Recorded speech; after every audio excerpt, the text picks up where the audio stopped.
ಮಾರುಭೂಮಿಯ ನಡುಬಿಸಿಲು. ಎಲ್ಲೆಡೆ ಬಂಗಾರದಂತೆ ಹೊಳೆಯುವ ಮರಳು ಸುಡುವಂತೆಯೇ ತಾಪಿಸುತ್ತದೆ. ಮರಳುಗಾಡಿನ ನಡುಮಧ್ಯದಲ್ಲಿ ಒಂದು ಏಕಾಂಗಿ ವ್ಯಕ್ತಿ ತನ್ನ ಕುದುರೆಯ ಮೇಲೆ ಸವಾರಿ ಮಾಡುತ್ತಿದ್ದಾನೆ. ಅವನ ಹೆಸರೇ ಭೈರವ. ಹರಿದು ಹೋದ ಬಟ್ಟೆ, ಬೆವರುಗಟ್ಟಿದ ದೇಹ, ಕಣ್ಣುಗಳು ಒಣಗಿದ ಹಸಿವಿನಿಂದ ತತ್ತರಿಸುತ್ತಿದ್ದಾನೆ. ದೇವರೇ, ನೀರಿನ ಹನಿ ಸಿಕ್ಕಿದರೂ ಸಾಕು. ಗಂಟೆಗಳಿಂದ ತುಟಿಗಳು ಒಣಗಿ ಬಿರುಕು ಬಿಟ್ಟಿವೆ. ಕುದುರೆ ಬಾಯಾರಿಕೆಯಿಂದ ಹೆಜ್ಜೆ ಹಾಕಲು ಶಕ್ತಿಯಿಲ್ಲ. ಮುಂದೆ ಏನಾದರೂ ಕಾಣಿಸಿಕೊಳ್ಳಲಿ, ಇಲ್ಲದಿದ್ದರೆ ನಾವಿಬ್ಬರೂ ಇಲ್ಲೇ ಸಾಯಬೇಕಾಗುತ್ತದೆ. ಕುದುರೆಯ ಕಾಲುಗಳು ಮರಳಿನಲ್ಲಿ ಮುಳುಗಿ ಮದ್ದುಗುಂಡೆಯಂತೆ ಎಳೆಯುತ್ತಿವೆ. ಕುತ್ತಿಗೆಯ ಮೇಲೆ ಬೆವರು ಹನಿ ಹರಿಯುತ್ತಾ ಬಾಯಿಂದ ನಾಳಿಯಿಲ್ಲದಂತೆ ಉಸಿರಾಟ. ಭೈರವ ತನ್ನ ಕೈಯಿಂದ ಕುದುರೆಯ ಕುತ್ತಿಗೆಯನ್ನು ಸವರುತ್ತಾನೆ. ಅಯ್ಯೋ ರಾಜೀವ, ನೀನು ನನ್ನ ಜೊತೆ ತಾಳ್ಮೆ ಹಿಡು. ನಾವಿಬ್ರೂ ಬದುಕಿ ತಲುಪೋಣ. ದೂರದ ಮರಳುಗುಡ್ಡಗಳ ನಡುವೆ ಏನೋ ಹಸಿರು ನೆರಳು ಕಣ್ಣುಗಳಿಗೆ ತೆಂಗಿನ ಮರದ ಆಕಾರ ತೋರುತ್ತದೆ. ಭೈರವ ಕಣ್ಣನ್ನು ಒರೆಸಿಕೊಂಡು, ಹೌದಾ, ನಿಜವಾಗಿಯೂ ಅಲ್ಲಿ ಏನೋ ಇದೆ. ಇಲ್ಲದಿದ್ದರೆ ಮೃಗಮರೀಚಿಕೆಯ ಆಟವು. ಭೈರವ ಕುದುರೆಯ ಬೆನ್ನು ತಟ್ಟಿ, ಚಲೋ ರಾಜೀವ, ಇನ್ನೂ ಸ್ವಲ್ಪ ದೂರ ಮಾತ್ರ ಮುಂದೆ ಹೋಗೋಣ. ಕುದುರೆ ತನ್ನ ಕೊನೆಯ ಶಕ್ತಿಯನ್ನು ಹೂಡುತ್ತಾ ಹೆಜ್ಜೆ ಇಡುತ್ತದೆ. ಆದರೆ ರಾಜೀವನ ಕಾಲುಗಳು ದುರ್ಬಲವಾಗಿ ನಡುಗುತ್ತವೆ. ಅರ್ಧ ಗಂಟೆ ಸಾಗಿದ ಮೇಲೆ ಕುದುರೆ ಅಚಾನಕ್ ಕುಸಿದು ಬಿದ್ದು ಉಸಿರಾಟ ತೀವ್ರವಾಗುತ್ತದೆ. ಭೈರವ ತಕ್ಷಣ ಕುದುರೆಯಿಂದ ಇಳಿದು ಅವಳ ತಲೆಯನ್ನು ತನ್ನ ಮಡಿಲಲ್ಲಿಟ್ಟುಕೊಳ್ಳುತ್ತಾನೆ. ಅಯ್ಯೋ ರಾಜೀವ, ನೀನು ನನ್ನ ಜೀವದ ಗೆಳೆಯ. ನನ್ನನ್ನು ಬಿಟ್ಟು ಹೋದೆಯಾ? ಇನ್ನೂ ಸ್ವಲ್ಪ ತಾಳಿದ್ದರೆ ನೀರು ಸಿಕ್ಕಿತೇನೋ. ಕುದುರೆ ತನ್ನ ಕೊನೆಯ ಉಸಿರನ್ನು ಎಳೆದು ಮೌನವಾಗುತ್ತದೆ. ಮರಳುಗಾಡಿನ ಮೌನ ಇನ್ನಷ್ಟು ಭಯಾನಕವಾಗುತ್ತದೆ. ಗಾಳಿ ಬೀಸಿದ ಶಬ್ದ ಮಾತ್ರ. ಕುದುರೆಯ ದೇಹ ನಿಶ್ಚಲ. ಭೈರವ ಮಣ್ಣಿನ ಮೇಲೆ ಮಣಿದು ಕಣ್ಣನ್ನು ಆಕಾಶದತ್ತ ಎತ್ತಿ ಕಿರುಚುತ್ತಾನೆ. ಏ ದೇವರೇ, ನಾನು ಏನು ಪಾಪ ಮಾಡಿದ್ದೇನೆ? ಒಂದು ಹನಿ ನೀರು ಸಹ ಸಿಗಲಿಲ್ಲವೇ? ಹಠಾತ್ ಭೈರವ ಮತ್ತೊಮ್ಮೆ ದೂರದ ಮರವನ್ನು ಗಮನಿಸುತ್ತಾನೆ.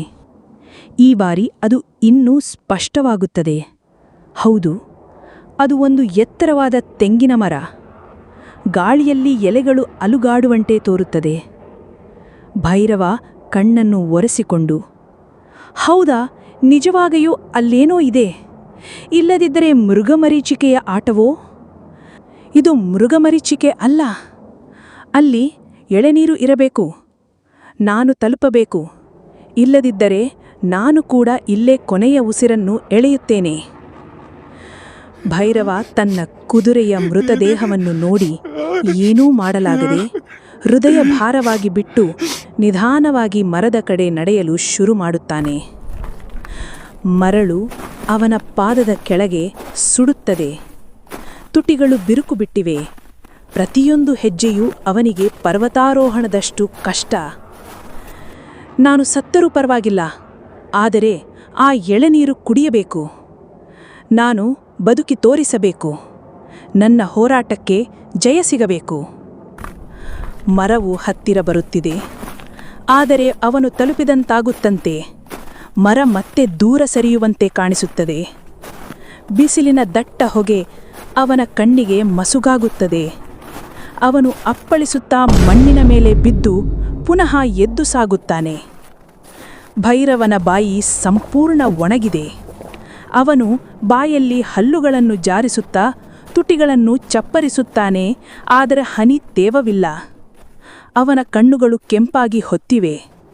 ಅವನೊಳಗಿನ ಬಲ ಒಂದೇ ಶಬ್ದ ಹೇಳುತ್ತದೆ, ಎದ್ದು ಹೋಗು, ಬದುಕು. ಭೈರವ ತನ್ನ ಉಳಿದ ಶಕ್ತಿಯೆಲ್ಲ ಸೇರಿಸಿ ಮರದತ್ತ ಓಡಲು ಪ್ರಾರಂಭಿಸುತ್ತಾನೆ. ಮಾರುಭೂಮಿಯ ಅತಿ ದೂರದಲ್ಲೇ ನಿಂತಿರುವ ಏಕಾಂಗಿ ತೆಂಗಿನ ಮರ. ಮರಳಿನ ಮಧ್ಯೆ ಹಸಿರಾಗಿ ಹೊಳೆಯುತ್ತಿರುವ ಆ ಏಕಮಾತ್ರ ಜೀವಸಂಕೇತ. ಗಾಳಿಯ ಜೋರು ಕಡಿಮೆ, ಆದರೆ ಬಿಸಿಲು ಇನ್ನೂ ನಿರ್ದಯವಾಗಿ ಹೊಡೆದು ಸುಡುತ್ತಿದೆ. ಭೈರವ ತನ್ನ ಕೊನೆಯ ಶಕ್ತಿಯನ್ನು ಬಳಸಿಕೊಂಡು ಓಡುತ್ತಾನೆ. ಪ್ರತಿಯೊಂದು ಹೆಜ್ಜೆಯೂ ಅವನಿಗೆ ಮರಣದ ಹಾದಿಯಂತಿದೆ. ದೇಹ ಕಟ್ಟಿ ತುಟಿಗಳು ಬಿರುಕು ಬಿಟ್ಟಿವೆ, ಕಣ್ಣುಗಳು ಬಾಯಾರಿಕೆಯಿಂದ ಕೆಂಪಾಗಿವೆ. ಭೈರವ, ಇನ್ನೂ ಸ್ವಲ್ಪ ಮಾತ್ರ. ಅಂತೂ ಭೈರವ ಮರದ ನೆಲಕ್ಕೆ ಬಿದ್ದಂತೆ ತಲುಪುತ್ತಾನೆ. ಮರದ ನೆರಳಲ್ಲಿ ಕುಸಿದು ಬಿದ್ದರೂ ಅವನ ಮುಖದಲ್ಲಿ ಜಯದ ಸಣ್ಣ ನಗು ಮೂಡುತ್ತದೆ. ಓಹ್, ಕೊನೆಗೂ ನೆರಳು ಸಿಕ್ಕಿತು, ಬದುಕಿದ್ದೇನೆ ಇನ್ನು. ಅವನು ಮಣ್ಣಿನ ಮೇಲೆ ಮಲಗಿಕೊಂಡು ಮರದ ನೆರಳನ್ನು ತನ್ನ ಮುಖದ ಮೇಲೆ ಬಿದ್ದಂತೆ ಭಾಸವಾಗುತ್ತದೆ. ಅವನ ದೇಹ ಇನ್ನೂ ಬಿಸಿ, ಆದರೆ ನೆರಳಿನ ತಂಪು ಆತ್ಮಕ್ಕೆ ಶಾಂತಿಯನ್ನು ನೀಡುತ್ತದೆ. ಭೈರವ ಕಣ್ಣನ್ನು ಎತ್ತು ನೋಡುತ್ತಾನೆ. ಮರದ ಎತ್ತರದಲ್ಲಿ ಹೊಳೆರುತ್ತಿರುವ ತೆಂಗಿನಕಾಯಿಗಳು, ಅವುಗಳೊಳಗೆ ಎಳೆನೀರು ತುಂಬಿ ಕಂಡಂತೆ ಕಲ್ಪನೆ ಅವನ ಬಾಯಾಳಿಕೆಯನ್ನು ಇನ್ನಷ್ಟು ಹೆಚ್ಚಿಸುತ್ತದೆ. ಭೈರವ ಬಾಯಿ ಒಣಗಿದ ಧ್ವನಿಯಲ್ಲಿ, ಅಲ್ಲಿದೆ ನನ್ನ ಜೀವದ ಹನಿ, ಆ ಎಳೆನೀರು. ಭೈರವ ತಕ್ಷಣ ಎದ್ದು ನಿಂತು ಮರ ಹತ್ತಲು ಪ್ರಯತ್ನಿಸುತ್ತಾನೆ. ಅವನ ಕೈಗಳು ದುರ್ಬಲ, ದೇಹ ಬಲಹೀನತೆ. 1 ಅಡಿ ಹತ್ತಿದ ಕೂಡಲೇ ಕೆಳಗೆ ಜಾರಿ ಬಿದ್ದ ಕೂಡಲೇ ಅಮ್ಮ ಎಂದು ಚೀರುತ್ತಾನೆ. ಅವನು ಮಣ್ಣಿನಲ್ಲಿ ಬಿದ್ದು ಉಸಿರಾಡಲು ಪ್ರಯತ್ನಿಸುತ್ತಾನೆ. ಇಲ್ಲ, ಹೀಗೆ ಬಿಟ್ಟರೆ ನಾನು ಸತ್ತು ಹೋಗುತ್ತೇನೆ. ನನ್ನ ಕುದುರೆ ಕೂಡ ಹೀಗೆ ಸತ್ತದ್ದು, ನಾನು ಕೂಡ ಹಾಗೆ ಸಾಯುವನಲ್ಲ. ಬದುಕು ಪಡೆಯಲು ಕೊನೆಯ ಹೋರಾಟ ಮಾಡಲೇಬೇಕು. ಅವನು ಮತ್ತೆ ಎದ್ದು ಮರದ ತೊಗಲು ಬಿಗಿಯಾಗಿ ಹಿಡಿದುಕೊಳ್ಳುತ್ತಾನೆ. ಬೆವರು ಅವನ ಕೈಯಲ್ಲಿ ಜಾರಿ ಬೀಳುತ್ತದೆ. ಕಾಲುಗಳನ್ನು ಮರದ ಗಿಡದ ಮೇಲೆ ಸವರಿಸಿ ಶಕ್ತಿಯಿಂದ ಎತ್ತಿಕೊಳ್ಳುತ್ತಾನೆ. ಮುಖದಲ್ಲಿ ನೋವು, ಹಲ್ಲುಗಳನ್ನು ಬಿಗಿದುಕೊಂಡು ಕಣ್ಣೀರಿನ ಹನಿ, ಆದರೆ ದೃಢನಿಶ್ಚಯ ಮಾತ್ರ ಕಣ್ಣುಗಳಲ್ಲಿ ಹೊಳೆಯುತ್ತದೆ. ಭೈರವ, ನೀರು, ನೀರು, ನೀರು, ನಾನು ಗೆಲ್ಲಲೇಬೇಕು. ಅರ್ಧ ಮರವನ್ನು ಹತ್ತಿದಾಗ ಅವನ ಕೈ ಜಾರಿ ಮತ್ತೆ ಕೆಳಗೆ ಬಿದ್ದನು. ಅವನ ದೇಹದಲ್ಲಿ ಹಲವು ಗಾಯಗಳು, ತೊಗುಲು ಅವನ ಚರ್ಮವನ್ನು ರಾಚಿ ರಕ್ತ ಹರಿದಿದೆ. ಅವನು ನೋವಿನಿಂದ ಕೂಗುತ್ತಾನೆ. ಆದರೆ ಹೋರಾಟ ನಿಲ್ಲುವುದಿಲ್ಲ. ಅವನು ಮಣ್ಣಿನಲ್ಲಿ ಕುಳಿತು ಆಕಾಶದತ್ತ ಕೈಯೆತ್ತಿ ಪ್ರಾರ್ಥನೆ ಮಾಡುತ್ತಾನೆ. ದೇವರೇ, ನನ್ನೊಡನೆ ಇರು, ನಾನು ಬದುಕಬೇಕು, ನನ್ನ ಬದುಕಿಗೆ ನೀರು ಬೇಕು. 1 ಹನಿ ಎಳನೀರು ನನ್ನ ಪ್ರಾಣ ಉಳಿಸುತ್ತದೆ. ಈ ಬಾರಿ ಅವನು ಇನ್ನಷ್ಟು ಬಲದಿಂದ ಹತ್ತಲು ಶುರು ಮಾಡುತ್ತಾನೆ. ಕಾಲುಗಳನ್ನು ಬಿಗಿಯಾಗಿ ಜೋಡಿಸಿ ಕೈಗಳನ್ನು ಎಟ್ಟುತ್ತಾ ನಿಧಾನವಾಗಿ ಎತ್ತರಕ್ಕೆ ಏರುತ್ತಾನೆ. ಗಾಳಿ ಬೀಸುತ್ತಾ ಮರದ ಎಲೆಗಳನ್ನು ಶಬ್ದ ಮಾಡುತ್ತದೆ. ಅದು ಅವನಿಗೆ ಪ್ರೋತ್ಸಾಹದಂತೆ ಭಾಸವಾಗುತ್ತದೆ. ಬಹಳ ಹೊತ್ತಿನ ಹೋರಾಟದ ನಂತರ ಅವನು ಕೊನೆಗೂ ತೆಂಗಿನಕಾಯಿಗಳ ಹತ್ತಿರ ತಲುಪುತ್ತಾನೆ. ಅವನು ಕೈ ಚಾಚಿ 1 ಕಾಯಿಯನ್ನು ಹಿಡಿದುಕೊಳ್ಳುತ್ತಾನೆ. ಸಿಕ್ಕಿತು, ನನ್ನ ಜೀವದ ಎಳೆನೀರು. ಅವನು ತನ್ನ ಕತ್ತಿಯಿಂದ ಕಾಯಿಯನ್ನು ಕತ್ತರಿಸುತ್ತಾನೆ. ಕಾಯಿಯ ಬಾಯಿಯನ್ನು ಒಡೆದು ಬಾಯಿಗೆ ಇತ್ತುತ್ತಾನೆ. ಸಪ್ಪೆಯ ಎಳೆನೀರು ಅವನ ಬಾಯಿಗೆ ಹರಿದು ಬರುತ್ತದೆ. ಅವನು ಅದನ್ನು ತೀವ್ರವಾಗಿ ಕುಡಿಯುತ್ತಾನೆ. ಭೈರವನ ಕಣ್ಣುಗಳು ಆನಂದದಿಂದ ತುಂಬುತ್ತವೆ, ತುಟಿಗಳು ತೇವಗೊಳ್ಳುತ್ತವೆ. ಅವನ ದೇಹದಲ್ಲಿ ಜೀವಶಕ್ತಿ ಮರಳಿ ಬರುತ್ತದೆ. ಓಹ್ ದೇವರೇ, ನೀನು ನನ್ನನ್ನು ಬಿಟ್ಟಿಲ್ಲ. ನೀರು, ಇದು ಬದುಕಿನ ಅಮೃತ. ಅವನು ಇನ್ನೂ 2 ಕಾಯಿಗಳನ್ನು ಕೆಳಗೆ ಬಿಸಾಡುತ್ತಾನೆ. ನಂತರ ಮರದ ಮೇಲೆ ಕುಳಿತು ಸ್ವಲ್ಪ ಉಸಿಲಾಡುತ್ತಾನೆ. ಗಾಳಿ ಅವನು ಮುಖಕ್ಕೆ ತಾಕುತ್ತದೆ. ಬಾಯಾರಿಕೆಯಿಂದ ನರಳುತ್ತಿದ್ದ ದೇಹ ಈಗ ಸ್ವಲ್ಪ ಚೇತರಿಸಿಕೊಂಡಂತೆ ಕಾಣುತ್ತದೆ. ಅದೇ ಮಾರುಭೂಮಿ. ಆದ್ರೆ ಈಗ ಸೂರ್ಯ ಅಸ್ತಮಿಸುತ್ತಿದೆ. ಕೆಂಪು ಬಣ್ಣದ ಹೊಳೆ ಆಕಾಶದಲ್ಲಿ ಹರಡಿದೆ. ದಿನದ ಬಿಸಿಲು ನಿಧಾನವಾಗಿ ಕಡಿಮೆಯಾಗುತ್ತಿದ್ದು ಕತ್ತಲೆ ಆವರಿಸುತ್ತಿದೆ. ಮರಳು ತಂಪಾಗತೊಡಗಿದೆ. ಸೂರ್ಯನು ನಿಧಾನವಾಗಿ ಮರಳುಗುಡ್ಡಗಳ ಹಿಂದೆ ಅಡಗುತ್ತಾನೆ. ಭೈರವ ತೆಂಗಿನ ಮರದ ಕೆಳಗೆ ಕುಳಿತಿದ್ದಾನೆ. ಅವನ ಬಳಿ ಇನ್ನೂ 2 ತೆಂಗಿನಕಾಯಿಗಳು ಇವೆ. ಅವನು ಎಳನೀರನ್ನು ತನ್ನ ಬಳಿ ಇಟ್ಟುಕೊಂಡು ನಿಧಾನವಾಗಿ ಉಸಿರಾಡುತ್ತಾನೆ. ಭೈರವ, ದೇವ್ರೇ, ಇವತ್ತು ನಾನು ಬದುಕುಳಿದಿದ್ದೇನೆ. ಆದರೆ ಈ ರಾತ್ರಿಯನ್ನು ಹೇಗೆ ತಡೆದುಕೊಳ್ಳಲಿ? ಕತ್ತಲೆ ನಿಧಾನವಾಗಿ ಎಲ್ಲೆಡೆ ಹರಡುತ್ತದೆ. ದಿನದ ಬಿಸಿಯೇ ಇಲ್ಲ, ಬದಲಿಗೆ ಚಳಿ ಆರಂಭವಾಗುತ್ತದೆ. ಮರಳುಗಾಡಿನ ಗಾಳಿ ತೀವ್ರವಾಗಿ ಬೀಸುತ್ತಾ ಶಬ್ದ ಮಾಡುತ್ತದೆ. ಅವನು ನಡುಕ ಶುರುವಾಗುತ್ತದೆ. ಬೆವರು ಒಣಗಿ ಬಟ್ಟೆ ಹರಿದು ಹೋಗಿದೆ. ದಿನದ ಹೊತ್ತಿನಲ್ಲಿ ಸುಟ್ಟು ಹೋದ ದೇಹ ಈಗ ಚಳಿಯಿಂದ ನರಳತೊಡಗಿದೆ. ಭೈರವ, ಮಾರುಭೂಮಿಯಲ್ಲಿ ದಿನಕ್ಕಿಂತ ರಾತ್ರಿಗಳು ಭಯಾನಕವಾಗಿರುತ್ತವೆ. ಇಲ್ಲಿ ಕತ್ತಲೆಯಲ್ಲೇ ಸದ್ದು ಮಾಡುತ್ತಾ ಓಡಾಡುವ ಪ್ರಾಣಿಗಳಿರುತ್ತವೆ. ತೋಳ, ನರಿ, ಸಿಂಹ ಎಲ್ಲ ಪ್ರಾಣಿಗಳಿಗೆ ಹಸಿವು. ನನ್ನ ಮೇಲೆ ದಾಳಿ ಮಾಡಿದ್ರೆ? ಅಚಾನಕ್ ಕತ್ತಲೆಯಿಂದ ಒಂದು ಅಸಹಜ ಶಬ್ದ. ತೋಳ ಕೂಗುತ್ತಾ ಶಬ್ದ ಮಾಡಿ ತನ್ನ ಹಿಂಡನ್ನು ಕರೆಯಲು ನೋಡುತ್ತದೆ. ಭೈರವ ಎಚ್ಚರವಾಗಿ ಕತ್ತಲೆಯೊಳಗೆ ನೋಡುವನು. ಭೈರವ, ಅದು ಏನೋ ಪ್ರಾಣಿ ಹತ್ತಿರ ಬರ್ತಿದೆಯಲ್ಲ. ಅವನ ಕೈ ಸ್ವಯಂ ಚಾಲಕವಾಗಿ ತನ್ನ ಕತ್ತಿಯನ್ನು ಹಿಡಿಯುತ್ತಾನೆ. ಕತ್ತಲೆಯಲ್ಲೇ ಮರಳಿನ ಮೇಲೆ ಚಲಿಸುವ ಒಂದು ನೆರಳು, ಕೆಲವೊಮ್ಮೆ ಹೊಳೆಯುವ ಕಣ್ಣುಗಳು. ಭೈರವ ಆತಂಕದಿಂದ ನಿಂತುಕೊಳ್ಳುತ್ತಾನೆ. ಕತ್ತಲೆಯೊಳಗಿಂದ ಒಂದು ದೊಡ್ಡ ತೋಳ ಕೂಗುತ್ತಾ ಶಬ್ದ ಮಾಡುತ್ತದೆ. ಭೈರವ, ತೋಳ, ಇಲ್ಲೇ ಬಂತೆ. ಅವನು ತಕ್ಷಣ ಮರದ ಮೇಲೆ ಹತ್ತುತ್ತಾನೆ. ತೋಳ ನೆಲದಲ್ಲಿ ಸುತ್ತುತ್ತಾ ಮರವನ್ನು ಏರುವ ಪ್ರಯತ್ನ ಮಾಡುತ್ತದೆ. ಅವನು ಮರದ ಮೇಲೆ ಕುಳಿತು ಒಂದು ತೆಂಗಿನಕಾಯನ್ನು ಬಲದಿಂದ ಕೆಳಗೆ ಎಸೆದು ಬಿಡುತ್ತಾನೆ. ಅದು ತೋಳ ಮೇಲೆ ಬಿದ್ದಂತೆ ತೋಳ ಅಸಹನೆಯಿಂದ ತಿರುಗಾಡಿ ಶಬ್ದ ಮಾಡುತ್ತಾ ಕತ್ತಲೆಯೊಳಗೆ ಮಾಯವಾಗುತ್ತದೆ. ಭೈರವ, ದೇವರೇ, ಓ ತೆಂಗಿನಕಾಯಿ ನನ್ನ ಪ್ರಾಣ ಕಾಪಾಡಿದೆ. ಅವನು ಮರದ ಮೇಲೆ ಕುಳಿತುಕೊಂಡೇ ಮೇಲಕ್ಕೆ ನೋಡುತ್ತಾನೆ. ಸಾವಿರಾರು ನಕ್ಷತ್ರಗಳು ಹೊಳೆಯುತ್ತಿವೆ. ಆಕಾಶವು ಅಸೀಮವಾಗಿ ಹರಡಿದೆ. ಆ ನಕ್ಷತ್ರಗಳು ಅವನಿಗೆ ಧಾರದೀಪದಂತೆ ಕಾಣುತ್ತವೆ. ಭೈರವ ತನ್ನ ಹಳೆಯ ನೆನಪುಗಳನ್ನು ನೆನಪಿಸಿಕೊಳ್ಳುತ್ತಾನೆ. ಮನೆಯ ಹತ್ತಿರದ ಹೊಳೆ, ತಾಯಿಯು ಕೊಟ್ಟ ಅನ್ನ, ಸ್ನೇಹಿತರ ನಗುವು. ಅವನು ಕಣ್ಣೀರಿನಿಂದ ತುಂಬುತ್ತಾನೆ. ಭೈರವ, ನಾನು ಈ ಮಾರುಭೂಮಿಯಲ್ಲಿ ಸಾಯಲು ಬಂದಿಲ್ಲ. ನನ್ನ ಊರಿಗೆ ಹಿಂತಿರುಗಲೇಬೇಕು. ನನ್ನ ಜೀವನದ ಉದ್ದೇಶ ಪೂರೈಸಬೇಕು. ಕತ್ತಲೆಯೆಲ್ಲೆಡೆ ಪ್ರಾಣಿಗಳ ಕೂಗಾಟ, ನರಿಯ ಉಳುಮೆ, ಕೀಟಗಳ ಕಿರುಕುಳ. ಭೈರವ ಮರದ ಮೇಲೆ ಕುಳಿತೇ ಎಚ್ಚರದಿಂದ ಇಡೀ ರಾತ್ರಿ ಕಾದು ಕುಳಿತುಕೊಳ್ಳುತ್ತಾನೆ. ಅಂತೂ ರಾತ್ರಿ ಮುಗಿದು ಪೂರ್ವ ದಿಕ್ಕಿನಲ್ಲಿ ಸೂರ್ಯೋದಯದ ಕಿರಣಗಳು ಹೊಳೆಯುತ್ತವೆ. ಮರಳು ಮತ್ತೆ ಬಂಗಾರದಂತೆ ಹೊಳೆಯುತ್ತದೆ. ಭೈರವ ನಿಟ್ಟುಸಿರು ಬಿಡುತ್ತಾನೆ. ಭೈರವ, ಒಂದು ರಾತ್ರಿ ಜಯಿಸಿದ್ದೇನೆ, ಬದುಕುಳಿದಿದ್ದೇನೆ.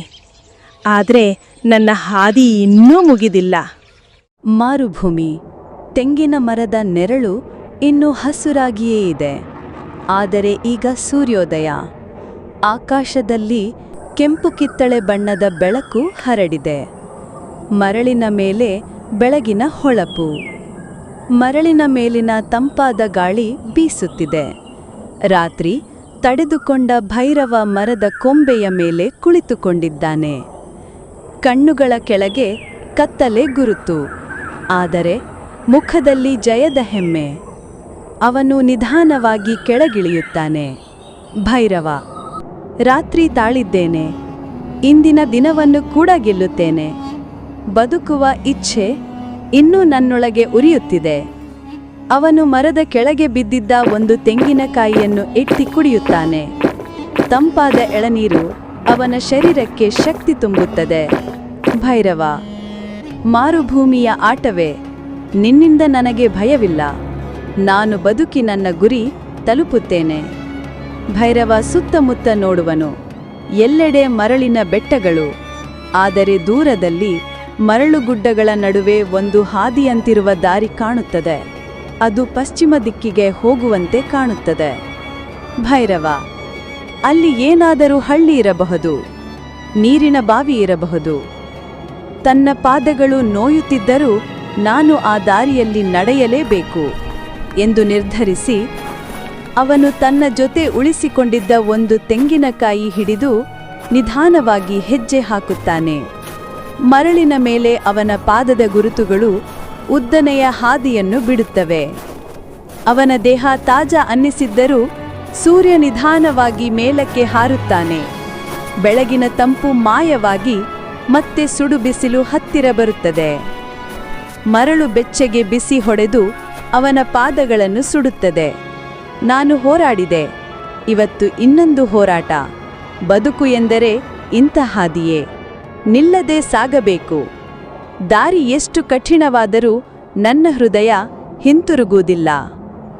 ಅವನ ಕಣ್ಣುಗಳಿಗೆ ಹಠಾತ್ ದೂರದಲ್ಲಿ ಹೊಳೆಯುವ ಏನೋ ವಸ್ತು ಕಾಣುತ್ತದೆ. ಅದು ವಜ್ರದಂತೆ ಮಿನುಗುತ್ತಿದೆ. ಅವನು ಕಣ್ಣು ಓರಿಸಿಕೊಂಡು ನೋಡುವನು. ಭೈರವ, ಅದು ಏನೋ ನೀರಿನ ಬಾವಿಯೇ ಇಲ್ಲ ಮೃಗಮರೀಚಿಕೆಯ ಆಟವೋ? ಅವನು ತನ್ನ ಹೆಜ್ಜೆಗಳನ್ನು ವೇಗಗೊಳಿಸುತ್ತಾನೆ. ಬಿಸಿ ಮರಳಿನಲ್ಲಿ ಓಡಿದಂತೆ ನಡೆಯುತ್ತಾನೆ. ಹತ್ತಿರ ಹೋದಂತೆ ಅದು ನಿಜವಾದ ಕಲ್ಲಿನ ಬಾವಿ ಎಂಬುದು ಗೋಚರವಾಗುತ್ತದೆ. ಅದರ ಪಕ್ಕದಲ್ಲಿ ಹಾಳಾದ ಕಲ್ಲಿನ ಗೋಡೆ, ಬಾವಿಗೆ ಹಗ್ಗ ಹತ್ತಿದ ಮಗುಳು. ದೇವರೇ, ಕೊನೆಗೂ ನಿಜವಾದ ನೀರಿನ ಬಾವಿ. ಅವನು ಬಾವಿಯತ್ತ ಓಡುತ್ತಾನೆ. ಆದರೆ ಹತ್ತಿರ ತಲುಪುವಷ್ಟರಲ್ಲಿ ಅಕಸ್ಮಾತ್ ಮರಳಿನಿಂದ ಏನೋ ಚಲನೆ. ಒಂದು ದೊಡ್ಡ ಮರಳು ನರಿ ಕೂಗುತ್ತಾ ಎದುರು ಬರುತ್ತದೆ. ಅದರ ಹಸಿದ ಕಣ್ಣುಗಳು ನೇರವಾಗಿ ಭೈರವನತ್ತ ತಿರುಗುತ್ತವೆ. ಭೈರವ ತನ್ನ ಕತ್ತಿಯನ್ನು ಎಳೆದುಕೊಳ್ಳುತ್ತಾನೆ. ನರಿ ಅವನ ಸುತ್ತಲೂ ತಿರುಗುತ್ತಾ ಗರ್ಜಿಸುತ್ತಿದೆ. ಹಸಿವಿನಿಂದ ತುಂಬಿದ ಕಣ್ಣುಗಳು. ಭೈರವ, ನೀರು ತಲುಪುವುದಕ್ಕೆ ನಾನು ನಿನ್ನನ್ನು ಗೆಲ್ಲಲೇಬೇಕು. ನರಿ ದಾಳಿ ಮಾಡುತ್ತದೆ. ಭೈರವ ತನ್ನ ಕತ್ತಿಯಿಂದ ಅದನ್ನು ಇರಿಯುತ್ತಾನೆ. ಮರಳು ಗಾಳಿಯಲ್ಲಿ ಜಟಾಪಟಿ ಗುದ್ದಾಟದ ನಂತರ ಅವನು ನರಿಯನ್ನು ಹಿಮ್ಮೆಟ್ಟಿಸುತ್ತಾನೆ. ಅಂತಿಮವಾಗಿ ನರಿ ಗಾಯಗೊಂಡು ಓಡಿ ಹೋಗುತ್ತದೆ. ಭೈರವ, ಇದು ಬದುಕಿನ ಹಾದಿ. ಪ್ರತಿಯೊಂದು ಹನಿ ನೀರಿಗೂ ಹೋರಾಡಬೇಕಾಗಿದೆ. ಅವನು ಕೊನೆಗೂ ಬಾವಿಯ ಹತ್ತಿರ ಹೋಗುತ್ತಾನೆ. ಹಗ್ಗ ಹಿಡಿದು ಕೆಳಗಿಳಿಸುತ್ತಾನೆ. ಮಗುಳನ್ನು ಎಳೆದು ತರುತ್ತಾನೆ. ಹೌದು, ನಿಜವಾದ ತಂಪಾದ ನೀರು. ಅವನು ಕುಡಿದು ತನ್ನ ಮುಖ ತೊಳೆದು ತನ್ನ ದೇಹದ ಮೇಲೆ ಸುರಿಯುತ್ತಾನೆ. ಅವನ ಮನಸ್ಸು ಆನಂದದಿಂದ ತುಂಬುತ್ತದೆ. ಭೈರವ, ನನ್ನ ಹೋರಾಟ ವ್ಯರ್ಥವಾಗಿಲ್ಲ. ಬದುಕು ಇನ್ನೂ ನನ್ನೊಡನಿದೆ. ಮಾರುಭೂಮಿಯ ಮಧ್ಯೆ ಏಕಾಂಗ ಬಾವಿ. ಅದರ ಪಕ್ಕದಲ್ಲಿ ಹಾಳಾದ ಕಲ್ಲಿನ ಗೋಡೆ, ಬಾವಿಯ ತುದಿಯಲ್ಲಿ ಒಡೆದು ಹೋದ ಮಗುಳು. ಸುತ್ತಮುತ್ತ ಮೌನ. ಬಿಸಿಲು ಈಗ ತೀವ್ರವಾಗಿಲ್ಲ, ಆದರೆ ಮರಳು ಇನ್ನೂ ಬಿಸಿ. ಭೈರವ ಬಾವಿಯ ತಂಪಾದ ನೀರನ್ನು ಕುಡಿದು ಮುಖ ತೊಳೆದು ಕೊನೆಗೂ ಸ್ವಲ್ಪ ನೆಮ್ಮದಿಯನ್ನು ಅನುಭವಿಸುತ್ತಿದ್ದಾನೆ. ಅವನ ಕಣ್ಣುಗಳಲ್ಲಿ ಜೀವಶಕ್ತಿ ಮರಳಿ ಹೊಳೆಯುತ್ತದೆ. ಭೈರವ, ದೇವರೇ, ನಿನ್ನೆ ಮರಣ ಹತ್ತಿರವಿತ್ತು. ಇವತ್ತು ನೀರಿನಿಂದ ಬದುಕು ಮತ್ತೆ ನನ್ನದಾಗಿದೆ. ಈ ಬಾವಿ ನನಗೆ ದೇವರು ಕೊಟ್ಟವರ. ಅವನು ಬಾವಿಯ ಪಕ್ಕದ ಕಲ್ಲಿನ ಮೇಲೆ ಕುಳಿತು ತನ್ನ ಬಟ್ಟೆಯ ಚೂರುಗಳಿಂದ ತಲೆ ಮುಚ್ಚಿಕೊಂಡು ಕಣ್ಣುಗಳನ್ನು ಮುಚ್ಚಿ ಸ್ವಲ್ಪ ವಿಶ್ರಾಂತಿ ಪಡೆಯಲು ಯತ್ನಿಸುತ್ತಾನೆ. ಮಾರುಭೂಮಿಯ ಗಾಳಿ ಬಾವಿಯೊಳಗೆ ಬೀಸುತ್ತಾ ಶಬ್ದ ಮಾಡುತ್ತದೆ. ಆ ಮೌನವನ್ನು ಮುರಿದು ದೂರದಿಂದ ಕುದುರೆಯ ಕಾಲಿನ ಶಬ್ದ. ಭೈರವ ಎಚ್ಚರವಾಗಿ ಕಿವಿಕೊಡುತ್ತಾನೆ. ಭೈರವ, ಯಾರಾದರೂ ಬರುತ್ತಿದ್ದಾರೆಯೇ? ಇಲ್ಲವೇ ಮತ್ತೊಂದು ಮೃಗಮರೀಚಿಕೆಯ ಆಟವೋ? ಮರಳಿನ ಹೊಗೆ ನಡುವೆ ಒಬ್ಬನು ಕುದುರೆಯ ಮೇಲೆ ಬರುತ್ತಿರುವುದು ಗೋಚರಿಸುತ್ತದೆ. ಅವನ ದೇಹದ ಮೇಲೆ ನೀಲಿ ಉಡುಪು, ತಲೆಗೆ ಟೋಪಿ. ಅವನ ಕೈಯಲ್ಲಿ ಚೀಲ ಹಿಡಿದುಕೊಂಡಿದ್ದಾನೆ. ಭೈರವ ತಕ್ಷಣ ತನ್ನ ಕತ್ತಿಯನ್ನು ಹಿಡಿದುಕೊಳ್ಳುತ್ತಾನೆ. ಅವನ ಕಣ್ಣು ಎಚ್ಚರದಿಂದ ಮಿನುಗುತ್ತದೆ. ಭೈರವ, ಈ ಮಾರುಭೂಮಿಯಲ್ಲಿ ಅತಿಥಿ ಎಂದರೆ ಅದು ಸ್ನೇಹಿತನೋ ಶತ್ರುವೋ ತಿಳಿಯುವುದು ಕಷ್ಟ. ಎಚ್ಚರಿಕೆಯಾಗಿರಲೇಬೇಕು. ಅತಿಥಿ ನಿಧಾನವಾಗಿ ಕುದುರೆಯಿಂದ ಇಳಿಯುತ್ತಾನೆ. ಅವನ ಮುಖದಲ್ಲಿ ದಣಿವು, ಆದರೆ ಕಣ್ಣುಗಳಲ್ಲಿ ತೀವ್ರತೆ. ಅವನು ಬಾವಿಯತ್ತ ನಡೆಯುತ್ತಾನೆ. ಅತಿಥಿ, ನೀರು, ಸ್ವಲ್ಪ ನೀರು ಕೊಡುತ್ತೀಯಾ? ಭೈರವನು ಕ್ಷಣಕಾಲ ತಲ್ಲಣಗೊಳ್ಳುತ್ತಾನೆ. ಅವನ ಮನಸ್ಸಿನಲ್ಲಿ ಎರಡು ವಿಚಾರ ಓಡುತ್ತಿದೆ. ಒಂದೆಡೆ ಅವನೂ ಬಾಯಾರಿಕೆಗಳಿಂದ ನರಳುತ್ತಿದ್ದಾನೆ, ನೆರವು ಕೊಡಬೇಕು ಎಂಬ ದಯೆ. ಮತ್ತೊಂದೆಡೆ ಅವನು ಶತ್ರುವಾಗಿರಬಹುದು, ನನಗೆ ಹಾನಿ ಮಾಡಬಹುದು ಎಂಬ ಎಚ್ಚರಿಕೆ. ಭೈರವ ಬಾವಿಗೆ ಹೋಗಿ ಮಗುಳನ್ನು ಕೆಳಗೆ ಇಳಿಸಿ ನೀರು ತೆಗೆದು ಅತಿಥಿಗೆ ಕೊಡುತ್ತಾನೆ. ಅತಿಥಿ ನೀರು ಕುಡಿದು ಆಯಾಸ ಕಳೆದಂತೆ ಕಾಣುತ್ತಿದೆ. ಅತಿಥಿ, ಧನ್ಯವಾದಗಳು. ಇಲ್ಲದಿದ್ದರೆ ನಾನು ಈಗಾಗಲೇ ಸತ್ತು ಹೋಗುತ್ತಿದ್ದೇನೆ. ಭೈರವ, ನೀನು ಯಾರು? ಈ ಮಾರುಭೂಮಿಯಲ್ಲಿ ಏಕೆ ಒಂಟಿಯಾಗಿ ಬರುತ್ತಿದೆಯಾ? ಅತಿಥಿ, ನನ್ನ ಹೆಸರು ಕರೀಂ. ನಾನು ಹತ್ತಿರದ ಹಳ್ಳಿಯಿಂದ ಬಂದಿದ್ದೇನೆ. ವ್ಯಾಪಾರಕ್ಕೆ ಹೊರಟಿದ್ದೆ, ಆದರೆ ದಾರಿ ತಪ್ಪಿದೆ. ನೀರಿಲ್ಲದೆ ನನ್ನ ಕುದುರೆಯೂ ಕುಸಿಯುವ ಹಂತಕ್ಕೆ ಬಂದಿತ್ತು. ಕೊನೆಗೆ ಈ ಬಾವಿ ಕಂಡು ನನ್ನ ಜೀವ ಉಳಿಯಿತು. ಭೈರವನು ತನ್ನ ಕಥೆಯನ್ನು ಹಂಚಿಕೊಳ್ಳುತ್ತಾನೆ. ಮಾರುಭೂಮಿಯಲ್ಲಿ ತನ್ನ ಕುದುರೆಯನ್ನು ಕಳೆದುಕೊಂಡದ್ದು, ಎಳೆನೀರು ಹುಡುಕಿದ ಹೋರಾಟ, ನರಿಯೊಂದಿಗೆ ಹೋರಾಡಿ ಬದುಕುಳಿದದ್ದು. ಕರೀಂ ಆಶ್ಚರ್ಯದಿಂದ ಅವನತ್ತ ನೋಡುವನು. ಕರೀಂ, ನೀನು ನಿಜವಾದ ಯೋಧ.